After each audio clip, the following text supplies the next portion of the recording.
Oh, masa masih muda pensiun? Ustadz Suhan itu kan saya itu, Ustadz. Masya Allah. Enggak, Mas Suhan. Udah siang, Mas Suhan. Oke, Ustaz. Waalaikumsalam. Monggo siap. Kita nanti berakhirnya itu jam 14:15. Maksimal itu 2:30, tapi mungkin ada perbedaan waktu kan antara Lampung dengan Kalimantan Timur, karena di Lampung waktu sebagian barat, di Kaltim waktu sebagian tengah itu. Berarti nanti jam 2:30 ya, jam berapa ya kalau waktunya? Nanti sudah kira-kira boleh. Waktunya. Tapi nanti Ustadz juga menyediakan ruang dialog nanti, siapa tahu teman-teman ada yang mau bertanya ya. Siap. Baik, kita mulai aja ya, Ustadz ya. Monggo. Bismillahirrahmanirrahim. Assalamualaikum warahmatullahi wabarakatuh. Waalaikumsalam warahmatullahi wabarakatuh. Alhamdulillahirabbil alamin.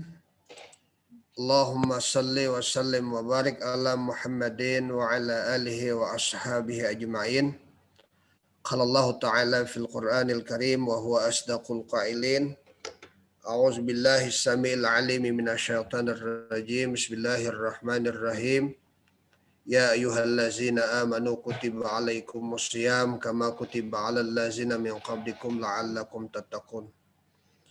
Yang kami hormati Ustadz Sutino Sasmito MA dari Lampung, yang pada kesempatan siang hari ini bisa sama-sama kita berkumpul dalam ruangan jamaah Zoomiyah. Istilah saya ya, jamaah Zoomiyah ini, karena kita tidak bisa tatap muka langsung.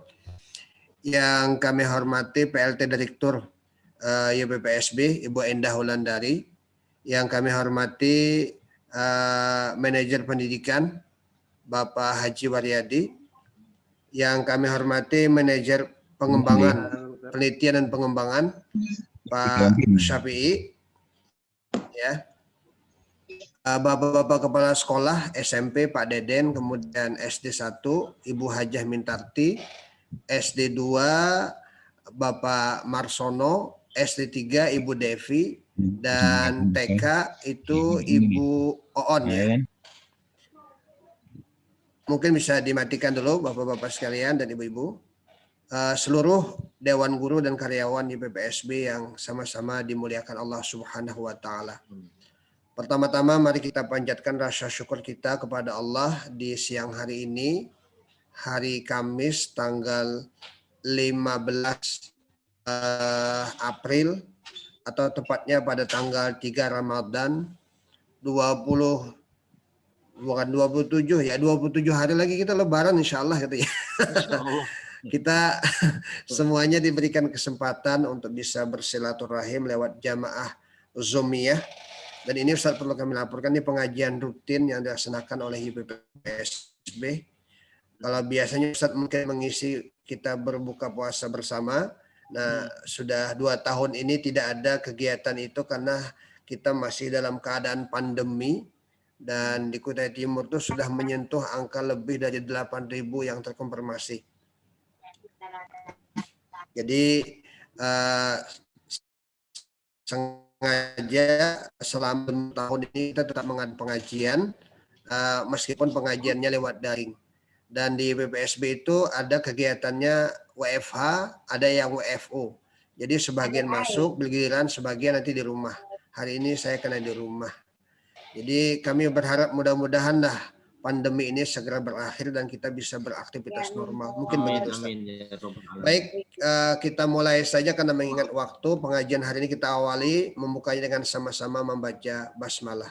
Bismillahirrahmanirrahim. Selanjutnya karena mengingat pertimbangan waktu dan mungkin ada nanti pertanyaan teman-teman, langsung saja pengajian pada hari ini insya Allah akan disampaikan oleh Ustadz yang sebenarnya notabene ini sudah dikenal lama di Kota Sangatta, khususnya di komplek perumahan ya. Ya, di Yayasan Pembina Muslim Darussalam setiap tahun beliau datang Nama beliau Haji Sutino Sasmito MA.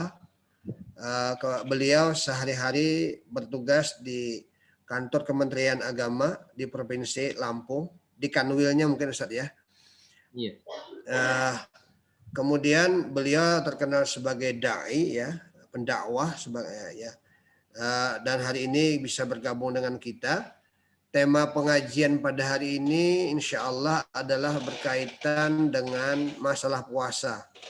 Atau mungkin lebih tepatnya judulnya adalah puasa jalan menuju takwa. Nah, kami beri kesempatan kepada Ustadz untuk menyampaikan dan mudah-mudahan nanti kita ada ruang dialog sehingga kami juga bisa mendalami ilmu yang Ustadz sampaikan dan mudah-mudahan bisa mengamalkan. Kepada Ustadz kami persilahkan.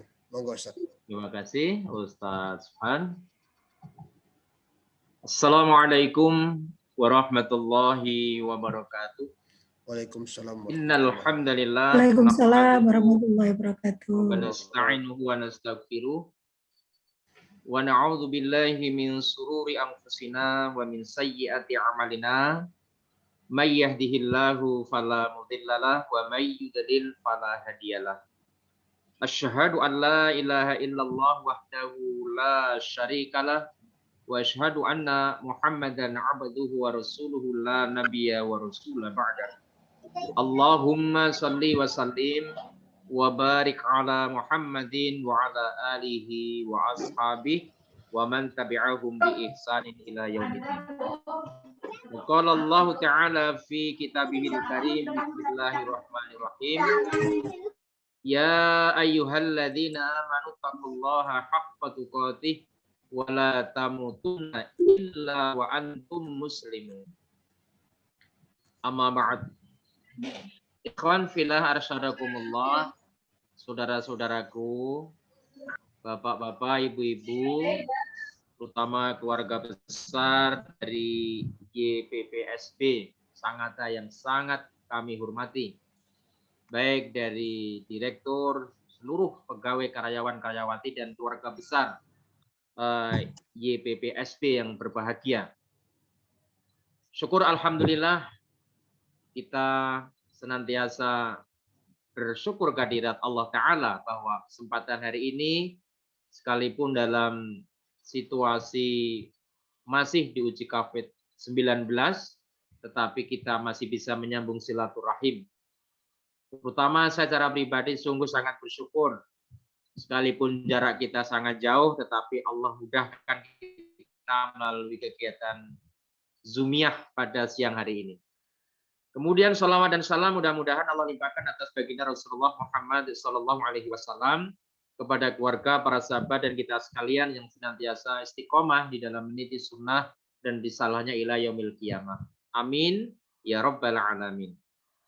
Ustadz Subhan yang saya hormati dan juga bapak-bapak, ibu-ibu, beserta Zoomiyah pada siang hari ini yang dimuliakan Allah.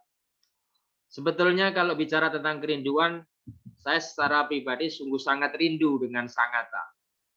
Sangat merindukan bagaimana aktivitas kegiatan rihlah dakwah yang sudah beberapa kali saya diberi kesempatan. Bahkan pada Ramadan tahun yang lalu, saya sudah tinggal terbang itu ke Sangatta. Ustadz Munir sudah membelikan tiket. Tetapi kemudian jelang beberapa saat ada informasi bahwa tampaknya tidak mungkin kegiatan rihlah Ramadan di Sangatta dilanjutkan. Dan karena itulah terpaksa tahun kemarin kita tidak berkesempatan silaturahim ke Sangatta. Dan ini sebuah anugerah bagi saya pada hari ini, keluarga besar YPPSB memberi kesempatan kepada saya untuk menyambung silaturahim lewat kegiatan Ramadan pada hari ini. Karena itulah saya akan gunakan sesingkat-singkatnya, seefektif mungkin. Mudah-mudahan nanti dialog kita ini memberikan satu tambahan wawasan dan akan lebih memperkuat tentang makna puasa yang sedang dan tengah kita tunaikan ini. Bapak Ibu yang saya hormati, ketika kita mengacu kepada tema tentang puasa sebagai cara pembentukan pribadi yang takwa. Judul ini sungguh sangat simple, tetapi memerlukan satu uraian yang sedikit agak serius begitu. Saya memulainya dengan membuat ilustrasi. Bagaimana nanti puasa kita ini bisa sampai kepada nilai takwa seperti yang disampaikan di dalam Al-Quran yang sudah sangat kita hafal.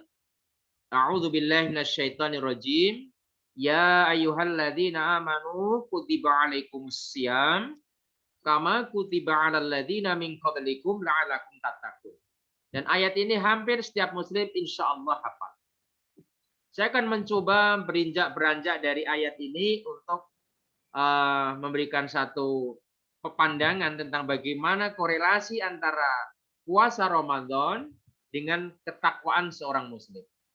Saudara-saudaraku, ilustrasi yang barangkali bisa saya sampaikan ketika bicara tentang puasa dan takwa, ini seperti sebuah proses pabrik atau perusahaan. Ada 3 komponen yang harus kita perhatikan dalam siklus perusahaan itu atau pabrik itu. Pertama adalah adanya unsur input. Saya menyebutnya sebagai bahan baku, bahan dasar yang tidak diolah. Kemudian setelah tersedianya input atau bahan baku, ada yaitu gerak namanya proses. Baru kemudian nanti terakhir endingnya adalah output atau hasil. Ada input, ada proses, ada output. Ketika ketiga komponen ini bisa dijalankan dengan runtut, disiplin, sesuai dengan rule atau aturan Al-Quran dan Sunnah, maka insya Allah proses dari hasil puasa nanti akan mendapatkan manfaat yang luar biasa. Kita mulai dari input. Apa sesungguhnya bahan dasar dari sebuah ibadah puasa ini? Saya menyebutnya, bahkan di Quran dikatakan bahan dasar daripada saum ini adalah bahan yang terpilih, bahan yang terseleksi, yakni orang-orang yang beriman. Dari sini kita sudah bisa mengetahui bagaimana Allah Subhanahu wa taala telah menyeleksi tentang bahan yang terpilih. Karena itu ayatnya berbunyi ya ayyuhalladzina amanu. Yang diseru hanyalah orang-orang yang beriman. Orang-orang yang tidak masuk di dalam kriteria beriman, dia tidak diberikan satu ruang untuk menuju proses takwa. Pertanyaannya adalah, lantas siapa orang yang beriman itu? Nanti di dalam Al-Qur'anul Karim, kita sering menjumpai beberapa ayat di dalam Al-Quran yang memberikan satu klasifikasi tentang atau indikasi tentang orang yang beriman. Misal, di dalam Quran surat 8, surat Al-Anfal ayat 2 dan ayat 3, yang juga sudah kita hafal, Bismillahirrahmanirrahim, Innamal mu'minuna alladzina idza dzukirallahu wajilat qulubuhum. Wa idza tuliyat 'alaihim ayatuhu zadatuhum imanan wa 'ala rabbihim yatawakkalun. Ini diantara orang-orang yang beriman yang diharapkan nanti bisa sampai kepada takwa itu. Di ayatnya Allah katakan sesungguhnya orang yang beriman itu adalah orang-orang yang ketika disebut nama Allah dia memberikan respon positif. Kalau dalam bahasa agama adalah gemetar hatinya. Tentu makna ini bukan makna hakiki tapi makna majas, kias. Getar di sini artinya memberikan respon positif. Ya. Kemudian orang-orang yang ketika dibaca ayat-ayat Allah Ta'ala bertambah-tambah keimanannya. Dia tidak akan pernah berani mengoreksi ayat-ayat Al-Quran, apalagi membantahnya. Dia akan menunduk dengan ayat-ayat Al-Quran itu. Kemudian ketiga kepada Tuhannya saja dia bertawakal. Ini diantara indikator-indikator orang-orang yang beriman di dalam Quran surat Al-Anfal. Kemudian di ayat lain di dalam Quran surat 49 ayat yang ke-15 misalnya, kita juga menemukan tentang kualifikasi orang beriman itu. Allah katakan innamal mu'minuna alladzina amanu billahi wa rasulihi tsumma lam yartabu wajahadu bi amwalihim wa anfusihim fi sabilillah. Ulaika humus shadiqun. Hanya saja orang-orang yang beriman itu hanyalah orang-orang yang beriman kepada Allah, beriman kepada Rasulullah, tsumma lam yartabu. Kemudian dia tidak meragukan, tidak bimbang dengan keimanannya itu, kemudian dia berjihad di jalan Allah dengan harta dan jiwa mereka. Itulah orang-orang yang benar. Jadi saya cukup memberikan 2 ayat ini saja sebagai satu penguat tentang standar orang yang beriman menurut pandangan Allah Subhanahu wa taala. Orang-orang inilah sebagai bahan baku, sebagai bahan dasar yang nanti akan diharapkan menjadi orang bertakwa. Tapi kemudian kalau toh bahan bakunya sudah terpilih, bahan bakunya bagus, terseleksi. Namun jikalau prosesnya salah, prosesnya tidak benar, prosesnya keluar daripada aturan, maka tidak akan sampai kepada derajat takwa. Kita sering melihat sebuah proses pabrik ya, ada bahan yang bagus, terpilih, tapi cara prosesnya salah, maka outputnya menjadi tidak maksimal. Sebaliknya ada bahan baku yang mungkin kurang bagus, tapi karena diproses dengan benar, dia bisa menjadi output yang positif. Nah, yang paling bagus itu adalah bahan bakunya terpilih, prosesnya bagus, maka outputnya pasti maksimal. Lantas bagaimana kita sekarang?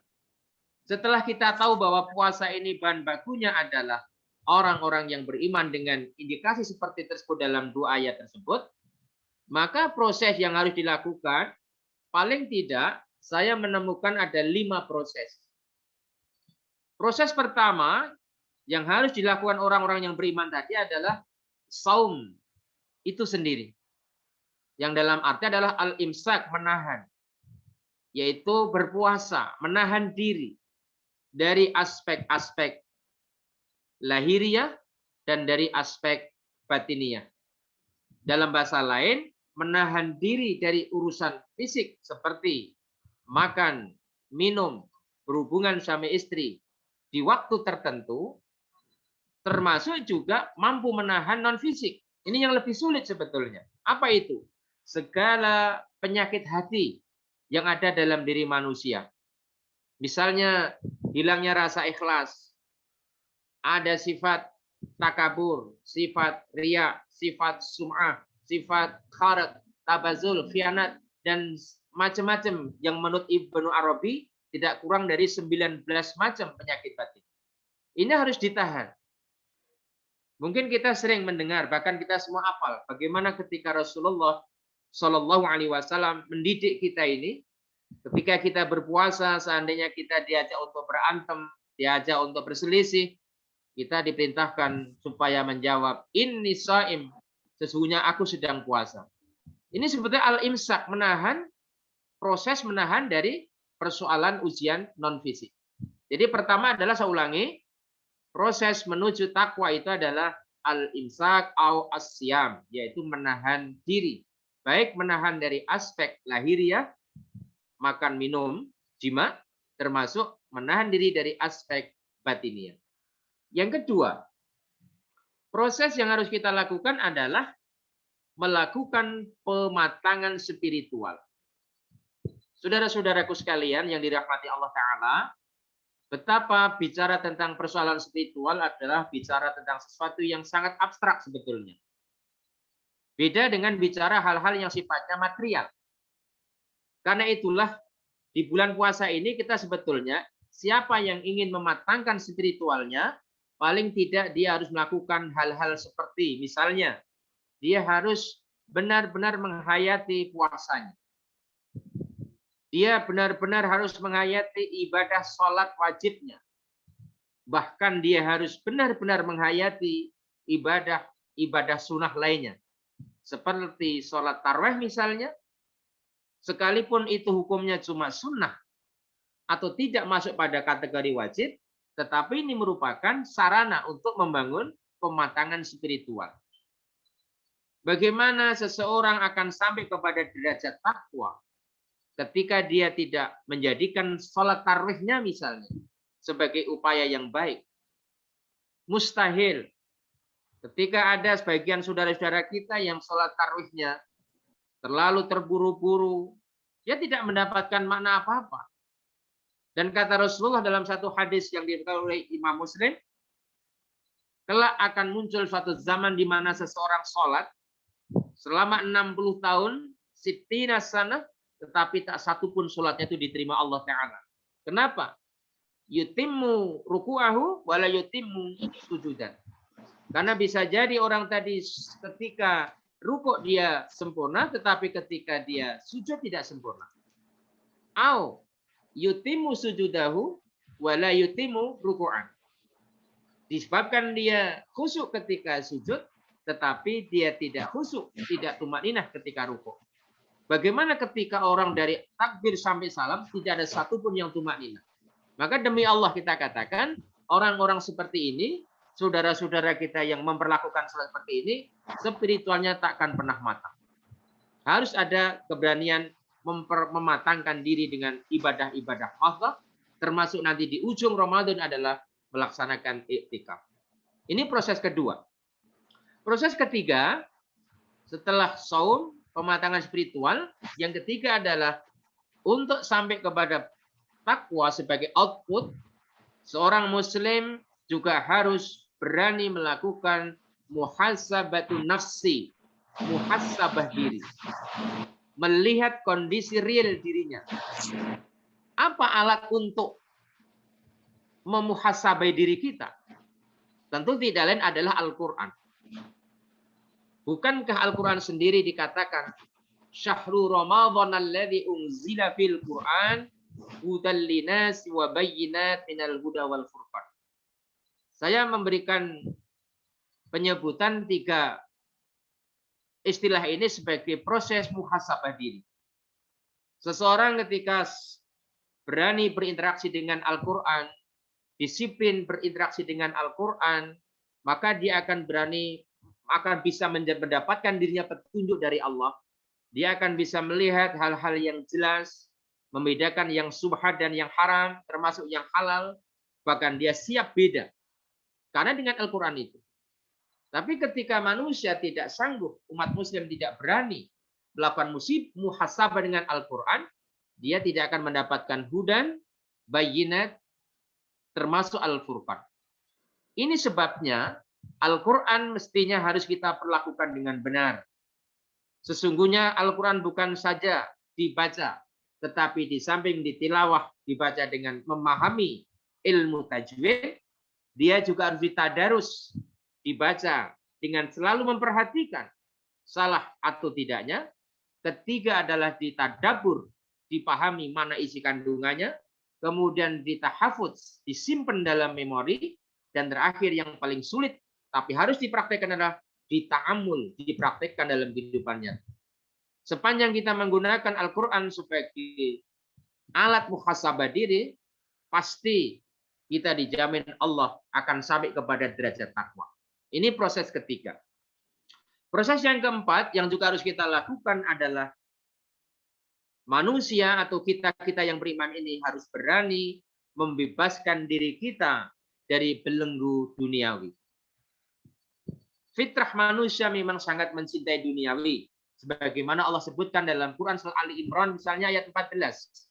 Zayyina lin-nasi hubbus syahawati minan nisa wal banin wal qanatiril muqantarah minadh dhahabi wal fiddah wal khailil musawwamati wal an'am wal harth. Ayat ini jelas bahwa manusia tidak bisa lepas dari urusan dunia. Dan Allah pun tidak melarangnya. Tetapi tidak boleh kemudian dunia menguasai jiwa kita. Sehingga kita dibimbing oleh dunia, bukan dunia kita bimbing. Karena itulah bagaimana agar orang mukmin tadi sampai kepada derajat takwa, dia harus berjuang membebaskan dirinya dari belenggu dunia. Dengan cara misalnya, pertama dia harus melatih dan gemar berderma. Itu mengapa di bulan Ramadan ini pahala infak, pahala sedekah, bahkan memberi takjil orang yang berpuasa pun pahalanya begitu dilipat gandakan. Bulan puasa ini adalah tarbiyah bagaimana cara kita memahami tentang makna harta. Bagaimana cara kita menempatkan harta. Ketika seseorang menempatkan harta di hatinya, maka dia akan dijadikan sebagai budak harta atau budak dunia ini. Orang-orang yang menempatkan harta sebagai anugerah Allah yang diamanahkan, dititipkan, maka dia tidak akan merasa kehilangan ketika dia harus berinfak, bersedekah. Dan kita diajari oleh Rasulullah tentang bagaimana pahala memberikan takjil. Terakhir adalah proses yang terakhir, yaitu dengan cara membebaskan jiwa kita dan harta kita dari dosa. Dengan cara apa kita bisa terbebas jiwa dan harta kita dari dosa? Yaitu nanti kita harus tunaikan zakatul mal dan zakatul fitri atau zakatul fitrah. Ini proses yang mestinya harus secara runtut, secara disiplin, kita ikuti tahap demi tahap. Bila seorang muslim yang beriman tadi telah melakukan proses seperti ini, pertama dengan sungguh-sungguh di dalam bersaum, kedua dia selalu melakukan upaya pematangan spiritual, yang ketiga dia berani melakukan muhasabah melalui Al-Quran, yang keempat dia berusaha berjuang untuk tidak terbelenggu dalam urusan duniawi, dan yang keempat, bila mana dia sanggup membebaskan jiwa dan harta dari dosa, maka output terakhir barulah la'allakum tattaqun. Inilah rahasianya mengapa Allah menutup ayat ini dengan la'allakum tattaqun. Mudah-mudahan kalian termasuk orang yang bertakwa. Apa rahasia di balik la'alla? Kenapa Allah tidak langsung mengatakan bukan mudah-mudahan, maka kamu akan menjadi bertakwa? Kalau la'alla ini bisa kemungkinan ada orang yang sampai kepada takwa, ada yang gagal di dalam bertakwa. Saya ulangi sekali lagi kesimpulannya. Kenapa Allah menggunakan kalimat la'allakum tattaqun? Karena ternyata banyak orang yang awalnya berniat puasa, bahkan memang dia puasa, dia sholat, tetapi endingnya tidak sampai takwa.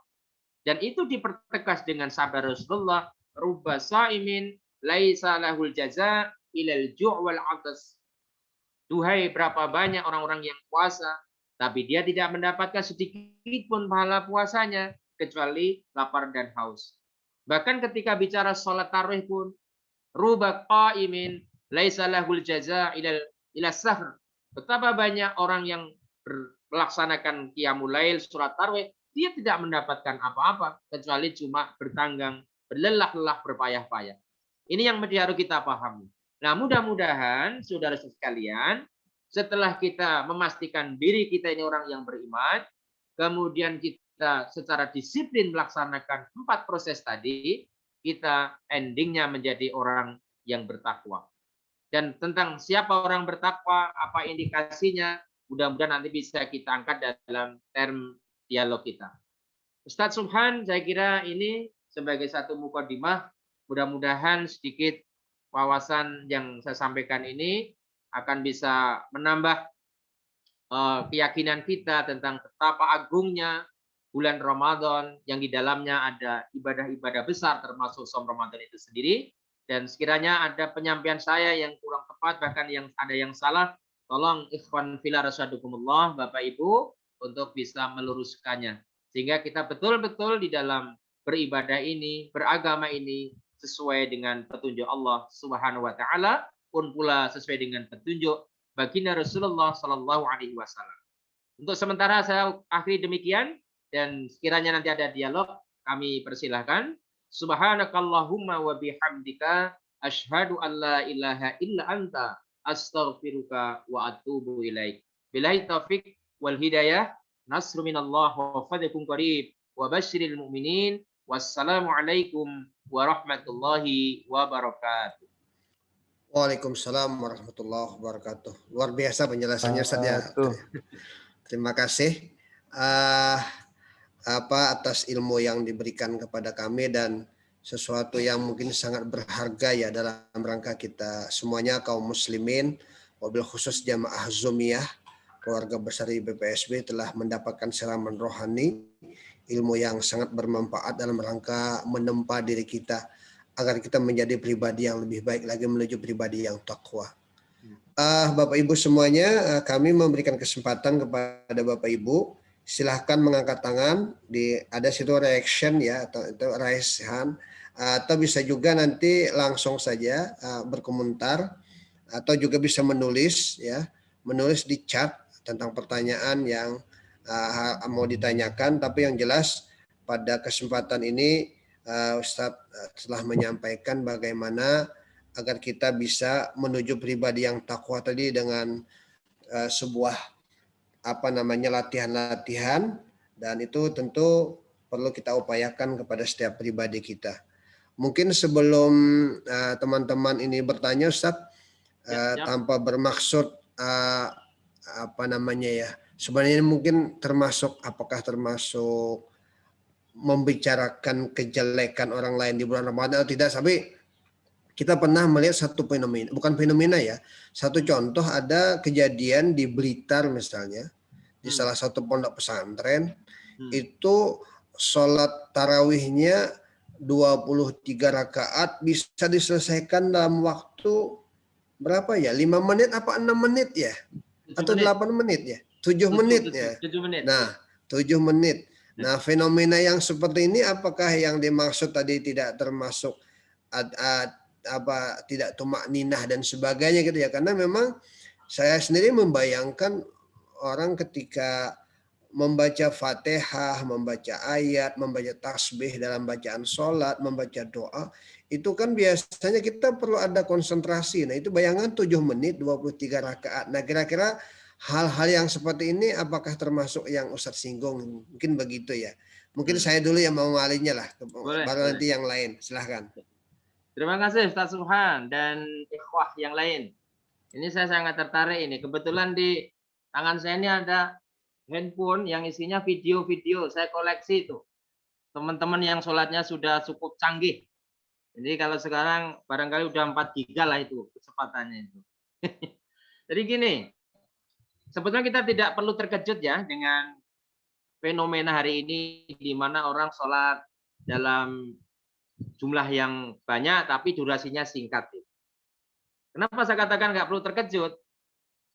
Karena di Quran kan memang sudah diisyaratkan. A'udzubillahi minasyaitonirrajim. Fawailul lil musallin. Maka celakalah orang-orang yang sholat. Saya memahami ayat ini bukan hanya sekedar orang-orang yang enggan memberi pertolongan jadi ayat bawahnya. Saya cross dengan sebuah hadis Rasulullah. Ya'ti 'alan nasi yusalluna wa la yusallun. Nanti akan tiba suatu masa di mana orang sholat tetapi sudah nggak sholat dia. Artinya secara gerakan dia kelihatan gerakannya, tapi dia tidak sholat.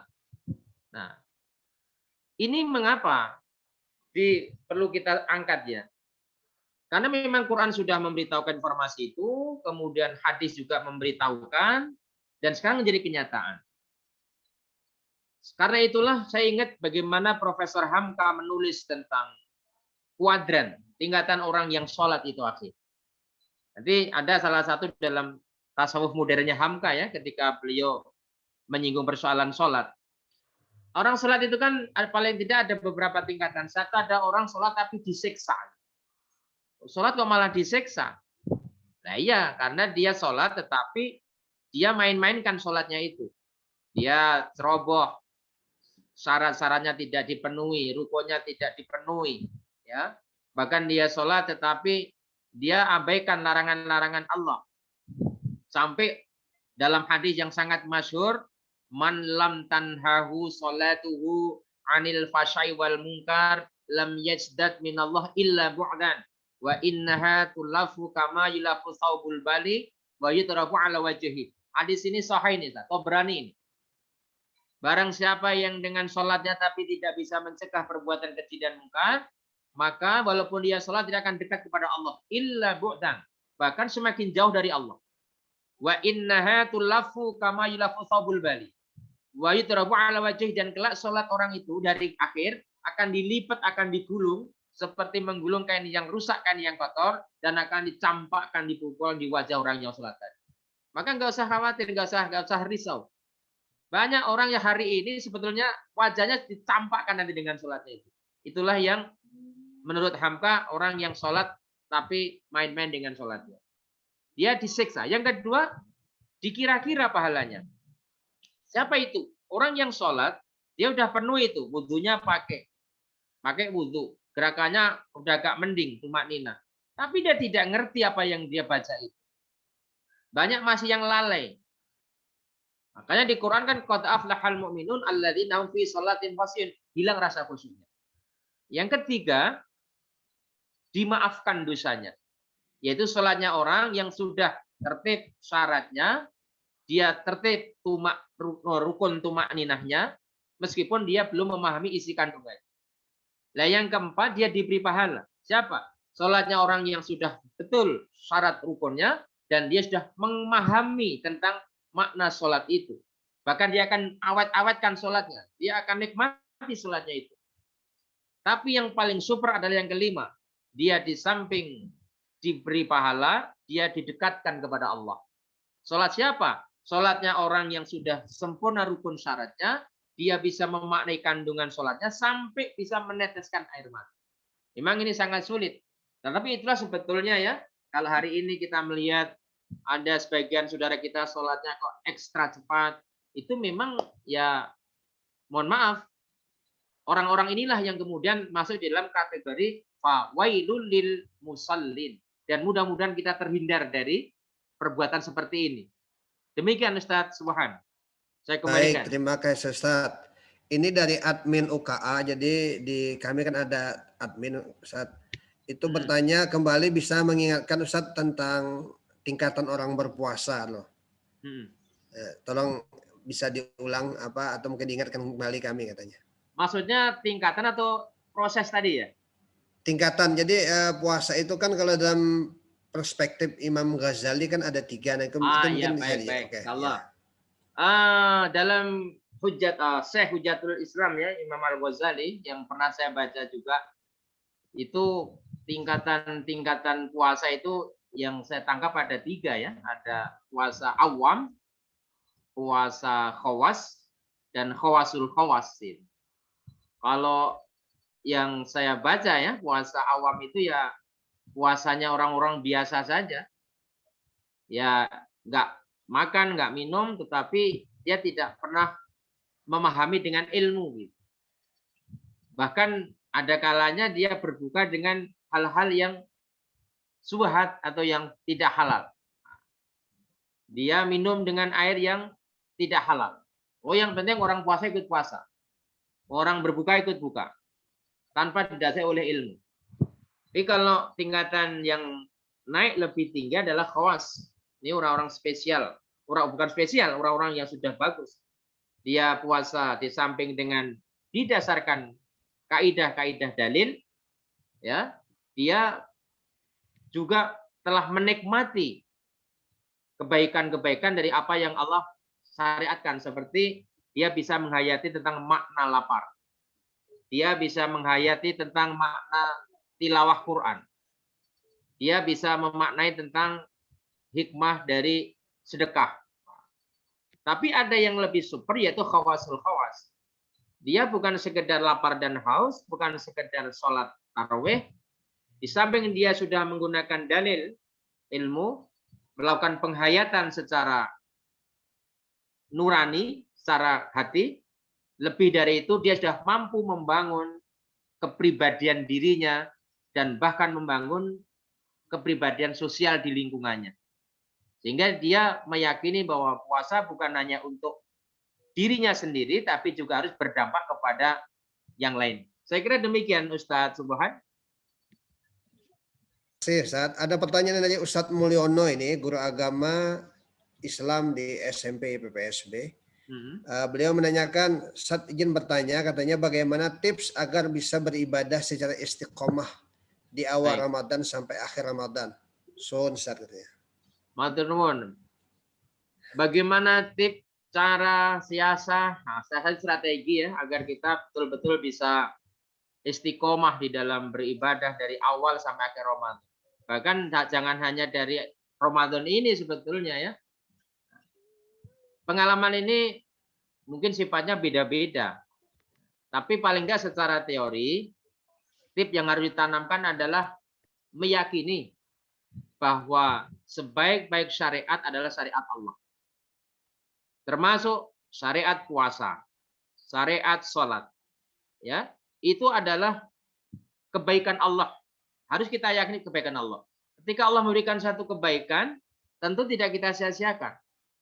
Maka kalau itu kita jaga kebaikan itu, kita akan tertanam rasa istiqomah. Misalnya, orang yang sudah yakin bahwa sholat 5 waktu itu manfaatnya banyak, dia akan merasa kehilangan ketika dia meninggalkannya. Kalau orang sudah meyakini bahwa sholat berjamaah itu memberikan manfaat yang sebagai buah kasih sayang Allah, dia akan merasa kehilangan ketika dia tinggalkan. Begitu pula sholat malam misalnya. Jadi yang pertama adalah kita yakini bahwa syariat Allah adalah yang terbaik. Yang kedua, bagaimana cara menjadi istiqomah? Karena ini salah satu-satunya jaminan kita untuk selamat di hadapan Allah kelak. Ya. Wa may ya'mal mithqala dzarratin khairan yarah wa may ya'mal mithqala dzarratin syarran yarah. Orang yang menghubungkan hidupnya hari ini dengan hari akhir atau paling tidak sampai kepada sakaratul maut, dia akan selalu menjaga intensitas ibadahnya. Yang sering terjadi orang menunda-nunda ibadah, bermain-main dengan ibadah, bahkan tarkul ibadah, meninggalkan ibadah, itu karena dia tidak mampu menyambung kehidupan hari ini dengan kehidupan akhir. Coba nanti saudaraku, Ustadz Mulyono baca dalam Quran surat Al-Mu'minun ya, ayat 99 sampai 100 ya, tentang bagaimana orang menyesal. Hatta idza jaa ahadahumul maut qala rabbirji'un la'ali amalu amalan fima taraktu. Ya. Sehingga ketika salah seorang di antara mereka, orang-orang kafir, kedatangan sakaratul maut, mereka menawar kepada Allah, kepada Tuhan. Apa kata mereka? Rabbirji'un la'ali amalu amalan fima taraktu. Ya Tuhan, tundalah, urungkan kematianku barang sesaat. Pasti aku akan beramal sebaik-baiknya, sebanyak-banyak.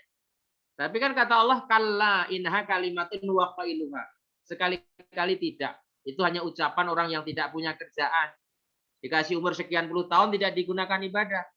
Jadi yang kedua tipnya adalah apa yang kita kerjakan hari ini harus kita linkkan, kita hubungkan dengan kehidupan akhirat. Maka kita akan selalu menjaga ibadah kita itu. Karena satu-satunya yang bisa menyelamatkan kita pada waktu nazak, pada waktu sakaratul maut, di alam kubur, di alam mahsyar misalnya, adalah keimanan kita dan amal soleh kita. Dan yang terakhir, bagaimana cara menjaga istiqomah dalam beribadah? Maka ambillah hikmah dari mahasinul ibadah. Kebaikan-kebaikan ibadah. Orang berpuasa ternyata bisa menjadikan pikirannya tenang, badannya sehat. Orang yang sholat bisa jiwanya tenang, bisa badannya sehat. Ini kebaikan-kebaikan yang Allah berikan di balik ritual ibadah. Nah, mudah-mudahan dengan 3 tip itu kita akan bisa senantiasa senang dan istiqomah di dalam menjaga ibadah-ibadah makhluk kita terutama. Demikian Ustadz Subhan. Terima kasih kepada Pak Ustadz. Saya pikir sangat jelas sekali jawaban dari Pak Ustadz ya, dan sangat rinci sekali. Untuk selanjutnya mungkin ada di antara jamaah Zoom ya yang mau langsung, mungkin Pak War atau Pak Syafi atau mungkin Pak Marsono, monggo silakan. Pak Waryadi, monggo silakan, mungkin ada yang mau sekalian silaturahmi, enggak? Pak Marsono, nah ini Pak Marsono ini kepala SD PPSB 2 ini. Oh iya. Juga temannya Ustadz, mungkin sering ketemu biasanya kan. Monggo Pak Marsono. Monggo lanjut Ustadz Subhan, kami mendengarkan. Ya, monggo Kiai. Sudah kalau gitu. Ustadz, Ya, Gini siap. Ustaz, Monggo. Assalamualaikum warahmatullahi wabarakatuh. Waalaikumsalam warahmatullahi wabarakatuh. Ustaz Waryadi. Iya, apa nih Ustaz ya? Sebenarnya kami Monggo. rindu Ustaz dengan kehadiran Ustaz ke Sangatta sih sebetulnya. Gini Ustaz, Iya. kami mau menanyakan tentang maaf ini zakat Ustaz. Mana mungkin yang lebih afdol Ustaz? Kebetulan begini, di Jawa itu kan kemarin ada gempa yang cukup ini ya Ustaz, apa namanya? Cukup banyak korbannya. Mm-mm. Nah, posisi saya ini kan di Sangatta. Nah, misalnya Ustaz, afdol mana saya harus membayar zakat di Sangatta atau membayar zakat dikirimkan ke daerah yang bencana itu Ustaz? Mm-mm. Syukron Ustaz, nanti mohon arahannya, mohon ini nasihatnya. Baik, Terima kasih. jelas mungkin pertanyaan Ustaz ya. Karena ini manajer pendidikan duitnya banyak Ustaz. Oh, insya Allah Ustaz. Iya. Silakan. Terima kasih Ustadz Waryadi. Ini pertanyaannya, bagaimana kita cara menyalurkan zakat kita untuk saudara-saudara kita di Jawa yang sedang diuji dengan musibah kemarin ya, di Malang ya kalau nggak salah Pak Waryadi ya. Seluruh Jawa bagian selatan Ustaz. Oh ya, jadi begini, mohon dibedakan antara zakat dengan bantuan sosial atau infak lah ya. Infak, sedekah dengan zakat kan tentu tidak sama. Kalau menurut pemahaman Imam Syafi'i dan para imam mazhab yang lain, walaupun nanti Yusuf Qaradawi membolehkan ya dalam fikih kontemporernya, zakat fitrah atau zakat mal itu diutamakan dibagikan. Kalau zakat fitrah yang paling utama kan saudara-saudara terdekat, keluarga kita yang masih memerlukan, yang ada di tempat itu. Kemudian kalau zakatul mal itu diutamakan di daerah kita di mana kita berada.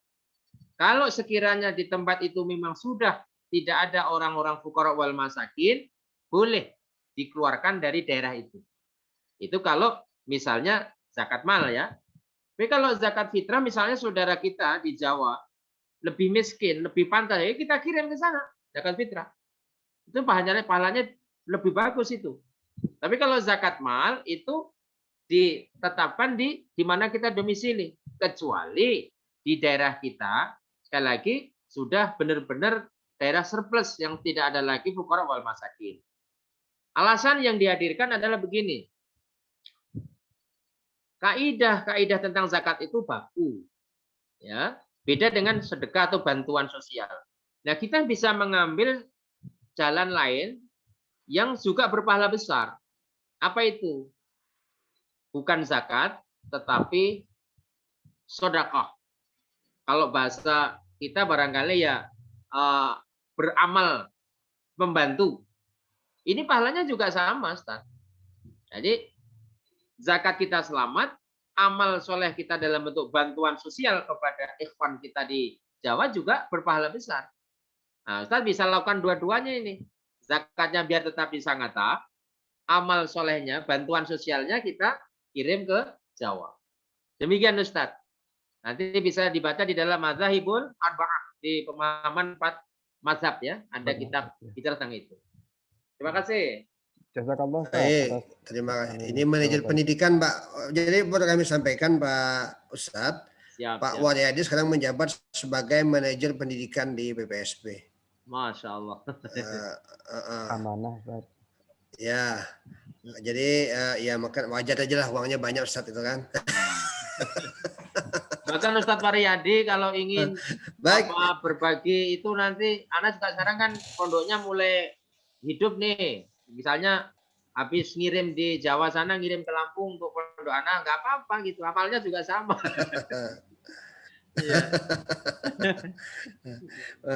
Baik, Bapak Ibu semuanya, masih ada waktu sekitar 2 menit.